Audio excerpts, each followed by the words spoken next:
Hello, everyone. My name is Julia Rogers, and I'm a professional gap year counselor with En route Consulting and the board chair of the Gap Year Association. Welcome to the VSAC College and Career Pathways presentation of Taking the Leap, an introduction to the gap year option. I'm excited to walk you through this growing educational pathway and tell you a little bit about what a gap year is, why you might take one, and what you'll get out of it if you do. So join me. We're going to get started right now. So I want to talk a little bit about the definition of a gap year. A gap year is defined as a structured period of personal growth aided by activities of enrichment. You may wonder, what does that even mean? That's a little bit vague. And that's the idea of a gap year. It's supposed to be this open-ended period of time that's also deliberate and productive. So you don't just kind of wander aimlessly on a gap year. A gap year is really a time for you to say, what is it that I want at this crucial juncture of moving from living with my parents, going to high school, to your entry into adulthood. And it's really can be considered a rite of passage. In a lot of other countries, it is a rite of passage to kind of go off and see the world a little bit, see outside of your community, and then, return to college or start your career or start another step in your adult life with this knowledge that you've gained through this period of time that you've taken. So the activities, the length of time, and all these other things are really subject to your personal situation, your motivations, your budget, your personality, all those things. So today I'm going to give you a lot of more specific examples of what people do with their gap time, but it's important to know that it's supposed to be challenging, productive, deliberate, but within that construct, it's really supposed to be a period of time of your own making, which is really empowering. So just a couple things, again, clarifying the definition. What a gap year isn't. A gap year isn't just not going to the next thing after high school. If you don't end up applying to college or you don't know what's next for you, that period of time, if you don't have a plan, is not a gap year. That's something else. It's also just not going off to travel to get drunk on a beach somewhere or, use your time with no purpose. And it's also, it's not working a non-career related job to save money for college. And a lot of people do spend some of their gap year working, and we'll talk a little bit about that. But if you're taking time off specifically to save money for college, that's not really what we're talking about today, because a gap year really entails more personal growth opportunities that are separate from purely saving and making money. So why are we seeing this growth in the gap year option? I'm sure that over the past few years, whether you're a parent or a student, you've heard this term more and more. And one of the things that we are seeing is that that students today are really unsure of what the next step should be for them personally. And this is because college is very expensive. Students have fewer opportunities to explore their interests in an open-ended setting in high school. And there's just a lot of questions that students have when they're graduating high school about what's next for them. Gap years can help answer those questions. And what we're seeing in this data that I have on the screen is that 88% of students say their gap year increased their employability. And 84% of gap year students say that their gap year helped them develop skills that needed to be successful in life and career. That can be as simple as waking up when your alarm sounds so that you actually get to your job on time. Or it can be things like confidence and communication skills, things like that are, you can't necessarily put them into words on a resume, but they are going to make you more employable and have that skill set that allows you to thrive in college and career. And then this other statistic is really powerful. 60% of students say that their gap time helped lead them or confirm their path of their college major choice or their career path. So for example, if you think that you want to be a marine biologist, but you're here in Vermont where we don't really have access to oceans, and you just have kind of seen that through the National Geographic Channel and stuff, you don't have any firsthand experience with it. A gap year can really allow you to experience field work and data collection and what is life like as a scientist, so that when you start college, you understand that that is a path that you want to pursue. And conversely, a lot of students discover by doing things experientially on their gap year that that career path might not be the right choice for them, and they're able to pivot without having the financial and emotional repercussions of having discovered that while they're in the college or higher education scene already. So another thing that we're seeing is that while gap years do not have to take place outside of this country, many times people do want to travel internationally, but everybody should be getting out of their community that they've grown up in. A gap year is about expanding yourself outside of your bubble. And that has these really fascinating increases in cultural competency, global citizenship, and international awareness. So many students say that their gap time has allowed them to feel like they're a citizen of the world and allow them to understand how to interact with cultures that are different than their own. And in the global economy, this is a really important skill. And as far as just developing empathy, it's a really important skill. And it really necessitates getting out into the world and experiencing different types of people in different places and different cultures. So a lot of people wonder, who takes a gap year? Is it even for me? And I think that this is an interesting question because depending on your community and what gap years are seen as in your community, whether they're just widely accepted or no one does them, there still tends to be like a profile of people who, people think take gap time. And what I want to kind of really underscore through this presentation is that gap time can be really productive and useful and meaningful for every type of student. But I also want to share with you some profiles of students that I happen to see take gap time and get a lot out of it. But what's really interesting is that depending on your type of personality and your motivations for taking gap time, what you do with your time and what you get out of it is going to be very different. So I think that it's helpful to understand why people take gap time, what these profiles look like, and then how that looks different in practice when people are actually taking their gap year. One of the ways that gap time is very different than going off to community college or vocational school or four-year school is that a gap year is not a one-size-fits-all process. It's a really personalized, customized period of time, and what you want to do is what matters most in the planning. So it's a kind of a reversal of the process for planning for higher education, where you're kind of given a product and you sign on for it, but it's kind of already there, laying in wait. A gap year is designed by you. So one of the types of people that I see is the worker. The worker is someone who has high test scores, high GPA, highly motivated, and high at risk for burnout. So these are students who are kind of pushing themselves all the way through their high school experience, and they're just like feeling tired by the time senior year rolls around. They're at high risk for starting college less enthusiastic and tired and maybe even a little anxious because of their high school experience. This can be exacerbated if they go to a school that's, high energy and highly competitive.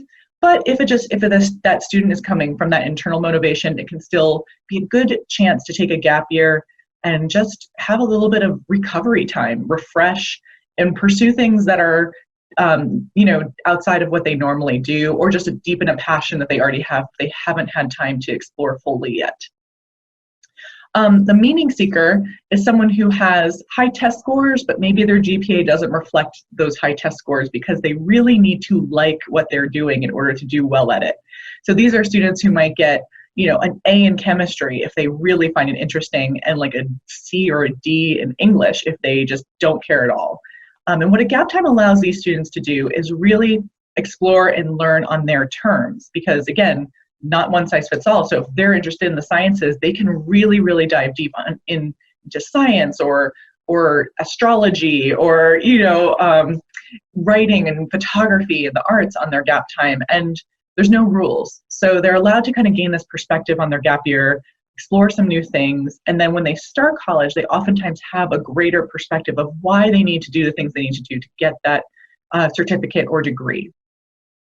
Now, the pragmatist down the lower left is someone who understands the high cost of higher education and really wants to make some deliberate choices about how and when they go to school. So a lot of times these students are going to be exploring different career paths on their gap time. They're going to be working a little bit. They're just going to be really appreciating the fact that they don't want to make the investment into higher education before more knowledge about themselves and their career path.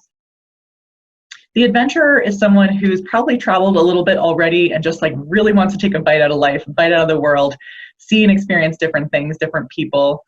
And they're probably going to travel internationally. They may do that in different ways, whether it's volunteering or interning or traveling. But there's many ways that they can experience different cultures and different languages. And that's often what their motivation is for taking gap time. Now we also have the floater. And the floater is usually someone who lacks, internal motivation. School's a struggle. They just are like having trouble activating into their adult responsibilities.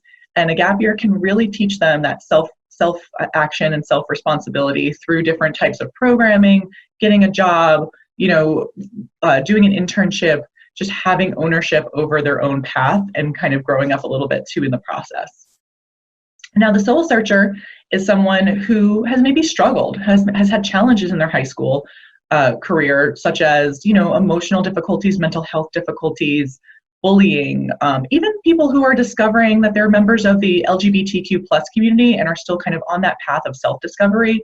All of these types of people may just need time to work on themselves, to work on their wellness, and to feel really ready for college or whatever comes next after high school. So whether or not you saw yourself or your child in one of these profiles, you probably saw maybe a little bit of both. It's not either or. Sometimes people say, oh, I'm an adventurer and a soul searcher, and things like that. So maybe you saw a little bit of yourself in one or more of these profiles. And if so, we're going to look a little bit about what these types of people do on their gap time. So one of the things that I think is really interesting is that I can talk about how great gap time is, and I do very frequently, but what really matters is the student voices. What do they say about their gap time? And what they do say is always really amazing to me. They say things like, my gap year changed my life forever. These are quotes, by the way, from students of mine, from surveys and conversations that I've had with them. These are things that you cannot get in any other way. Gaining confidence, changing the course of your life, feeling prepared for college and adulthood, getting maturity, that takes time. And one of the things I hear over and over and over again was that a gap year was the best decision that they could have made at this moment in time. It's a really hard decision because it's still not as common as going into a post-secondary educational path, but it is something that I universally hear that no one regrets and that everyone says that their life has changed for the better because of it. That's really powerful when you're hearing it from the students themselves.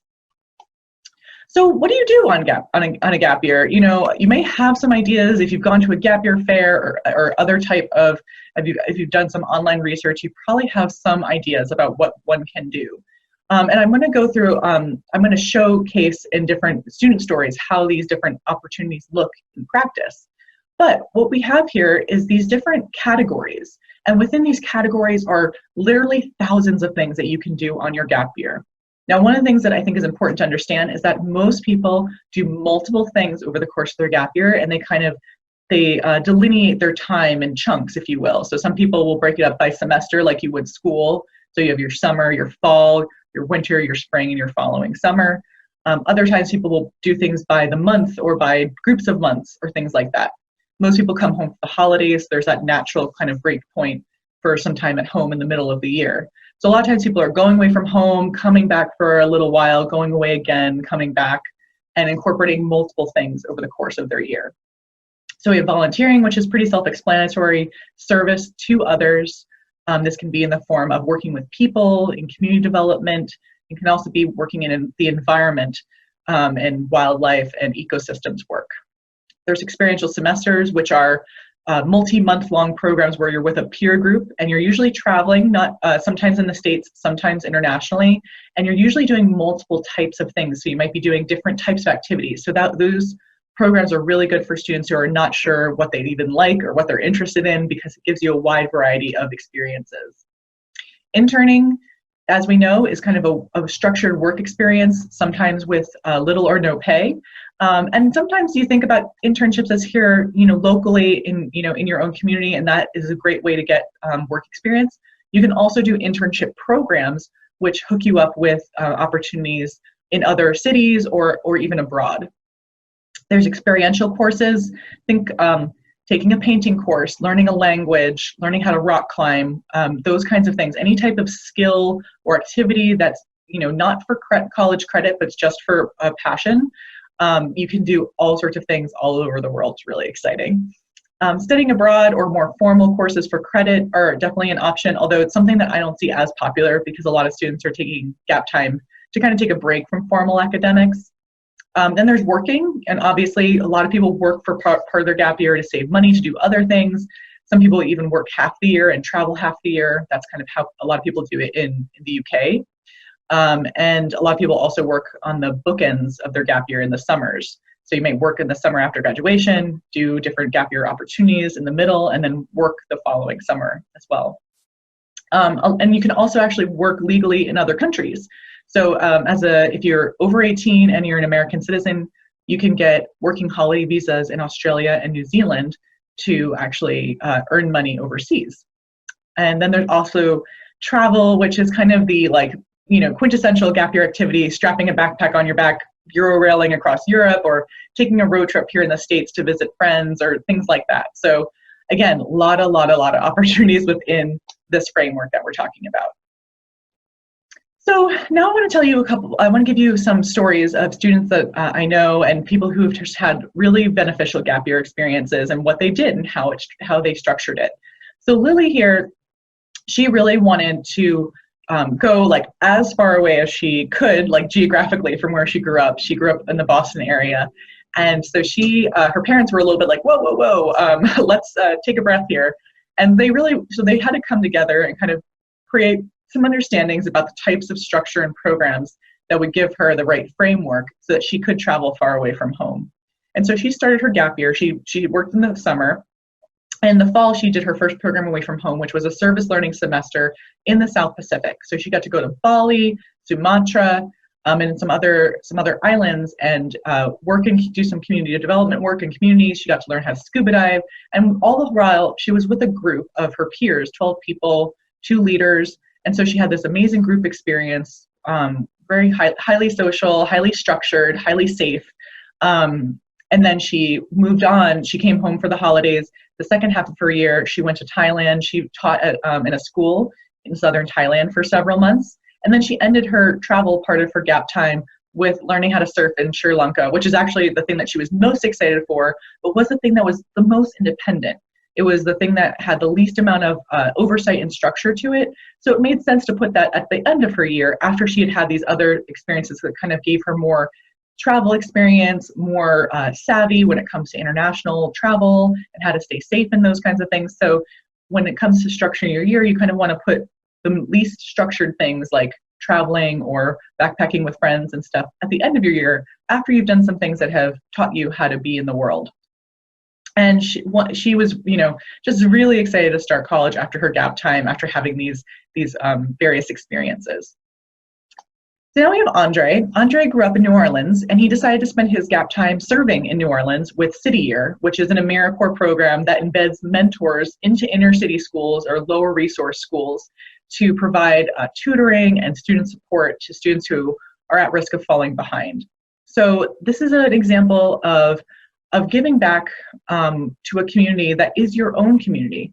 But Andre, he was working in schools that he did not grow up in. So he was still outside of his comfort zone and working in communities that, he didn't grow up in, even though they were in his city. So this showcases the fact that you don't have to go across the world to have an intercultural experience and to have a really, really meaningful gap time. The other really cool thing about AmeriCorps programs is that they're fully funded, so they don't cost you any money, that you get a living stipend, and you also get an education award at the end of your service to put towards higher education. So you can put it towards various certificate programs as well as for your schools as well. So it's such a great experience to gain skills, to give back in the form of national service, and to have just a meaningful gap time.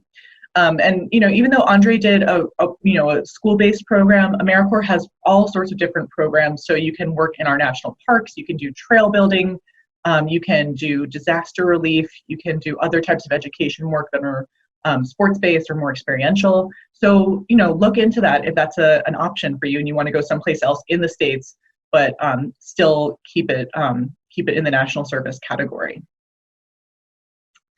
So then we have Michelle.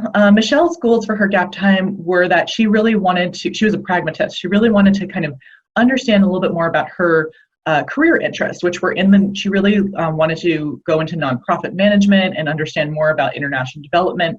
And she also wanted to learn Spanish. So she spent the first half of her gap time, the fall, learning Spanish in Guatemala at a small language school.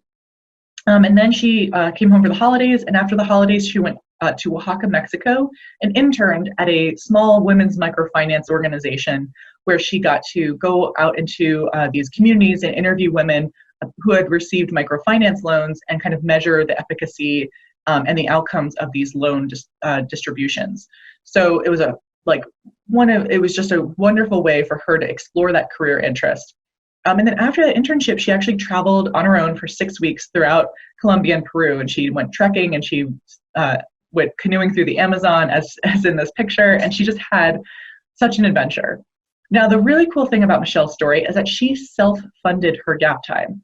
So her parents gave her their blessing for her to take a gap year, but she was in charge of financing it.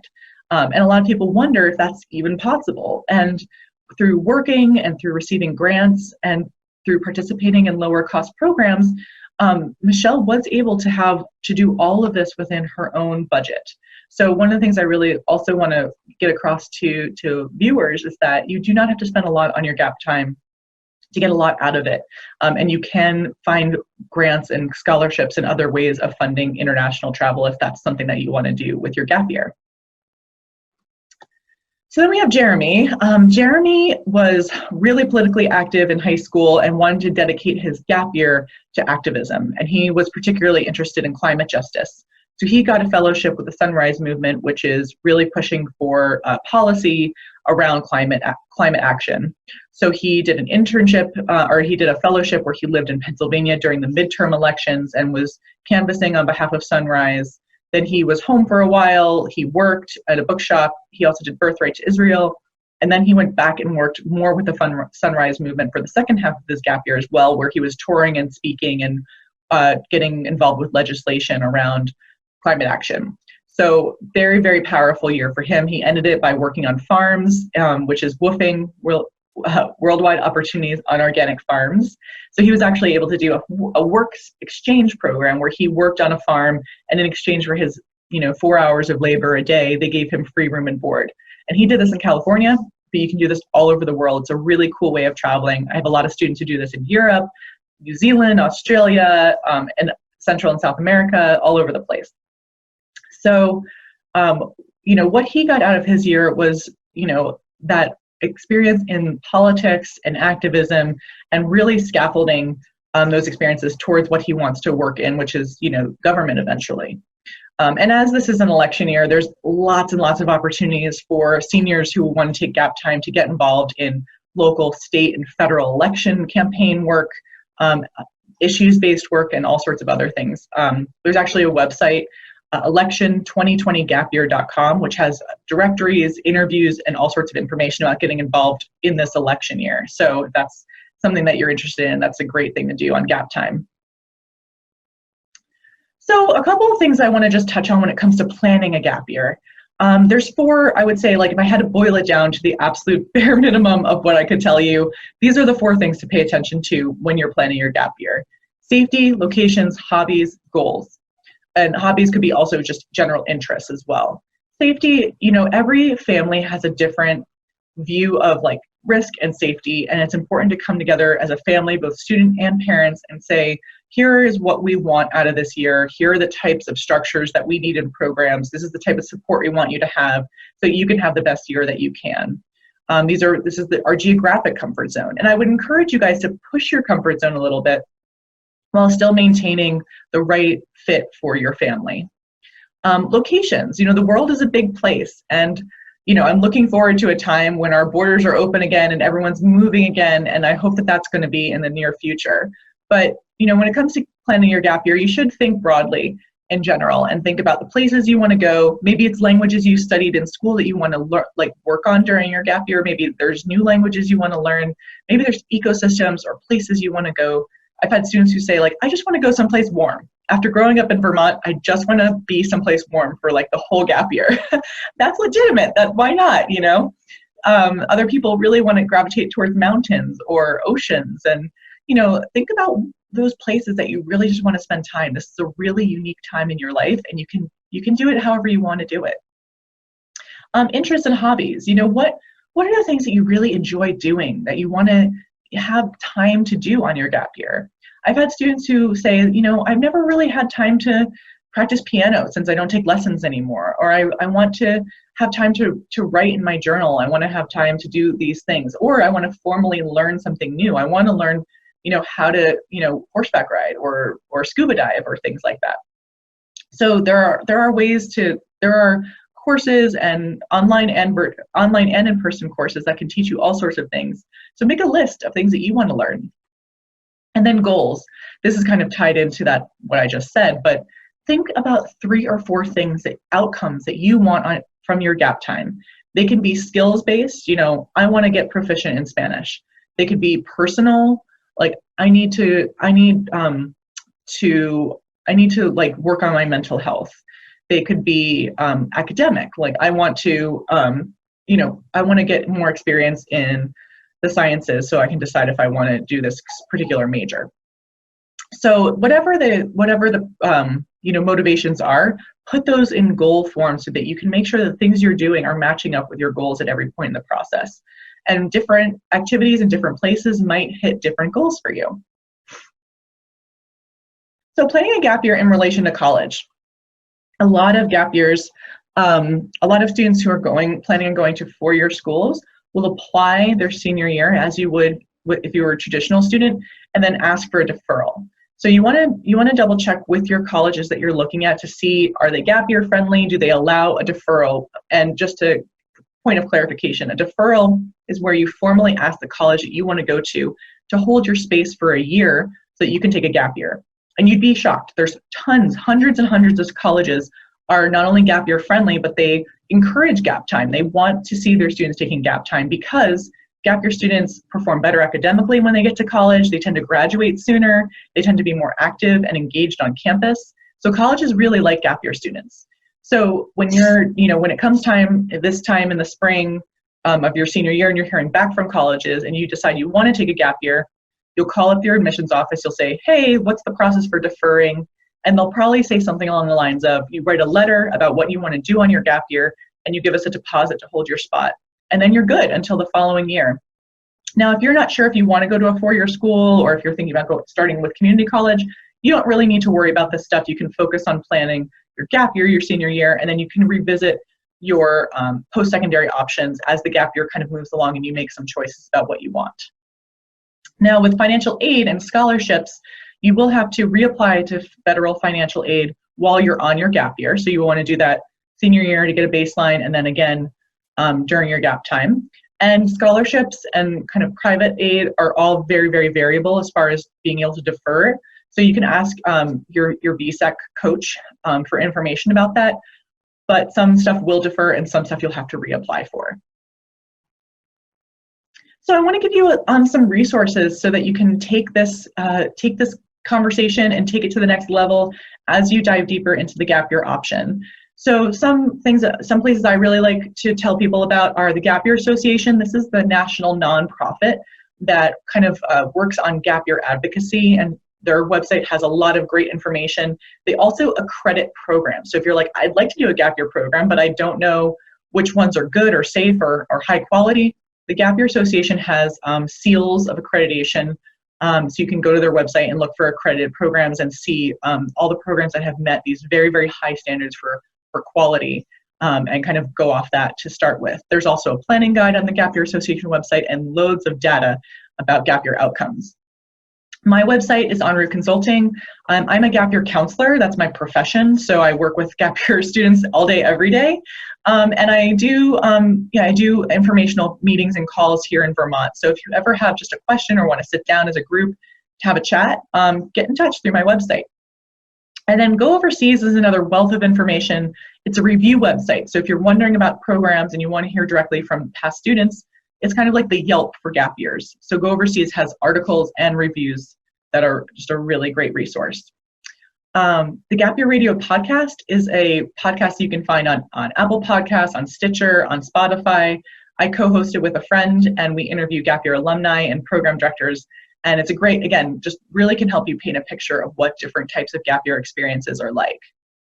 Gap Yearly is a site that's run by former gap year students, and it has a database of different types of opportunities and interviews with gap year alumni, on the website.